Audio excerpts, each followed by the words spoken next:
The far left takeover of British civil service continues as a diversity advisor is higher ranked than a head of security and intelligence.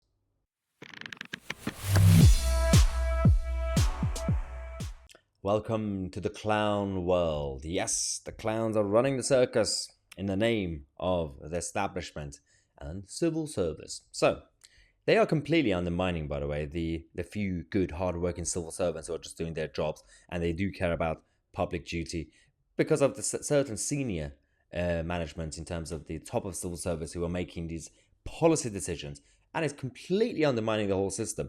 And it's also a complete takeover of far-left ideologies. So let's talk about what's going on in this video, because His Majesty's Treasury right now is advertising for a new role, and we discovered a couple of issues comparing to other jobs that are being advertised at the same time in government or recently, basically. So, Head of Cybersecurity for His Majesty's Treasury building. You have until basically the end of the day on the Sunday, the 16th of April, 2023, to apply for this job. And the salary bracket is between £50,000 and £57,000. And it's pretty good. Good salary, right? Pretty good. All right. Now, the issue with this, when you compare this job to other departments and the different roles that they have, much lower ranking roles are now being paid more. Considering, before we do that, let's look at the actual role summary. The head of cybersecurity identifies, understands, and mitigates cyber-related risks. They provide risk or service owners with advice to help them make well-informed, risk-based decisions.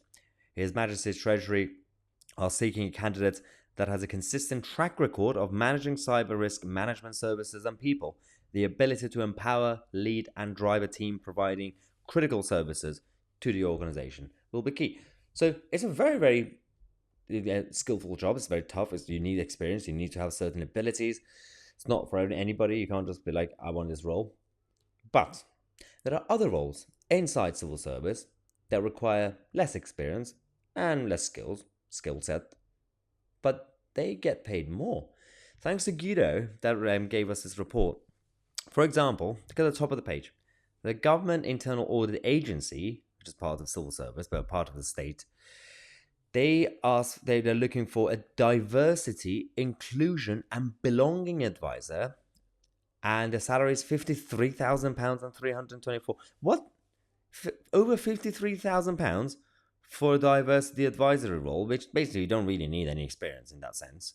There's no specific skill set that you need to have for that job. The House of Lords need both a head of inclusion and diversity and an inclusion and diversity manager. I'm not really sure what the difference is. They're the exact same thing, by the way. Where the pair will work will somehow help us attract, retain, and develop our skilled workforce by understanding inclusion and diversity. Again, just meaningless words. Salaries. The head of inclusion and diversity gets paid £66,440. And the other one, also £32,000. So, head of inclusion and diversity, which means nothing, you get paid more for this than the head of security and intelligence for His Majesty's Treasury. Is this right? Is this normal? No, it's absolutely insane. It shouldn't be like this. Now, we have to expose these stories. This channel will continue to do this, to hold them to account, because nobody else is talking about any of this. Obviously, Guido publishes on their websites, but otherwise, no one in the mainstream media are really scrutinizing these sort of stories. The Taxpayers Alliance came out and showed their reaction to this news. They said the taxpayers are tired of Whitehall's misplaced priorities, with bureaucrats favouring diversity non-jobs over positions of critical importance. I mean, that's the main thing. No one has a problem with paying taxes to the government, to a government, if you get a good value for money, if they are using your tax money to provide you with things that are useful, basic, essential public services, for example. You've got schools and you've got hospitals, you've got the police, you've got defense. Makes sense. But even to be fair, even in those areas, there's a lot of waste, especially the NHS. But on top of that, they are using your money to do this sort of nonsense. They are using your money either for the woke stuff, the diversity jobs, or they're sending it to foreign dictatorships in the name of international aid and investment. Even though we don't really know exactly what they're doing with the money, because there's no accountability. There's no performance-related review to say, hello, Mr. Dictator, we gave you a few £1 million the other day. What have you done with it? No one does that. We don't even know exactly what they do. Well, they'll probably use it against us anyway. Or in the case of India, they are using it to build their space stations and everything else like that. Anyway, this is the state of affairs in this country.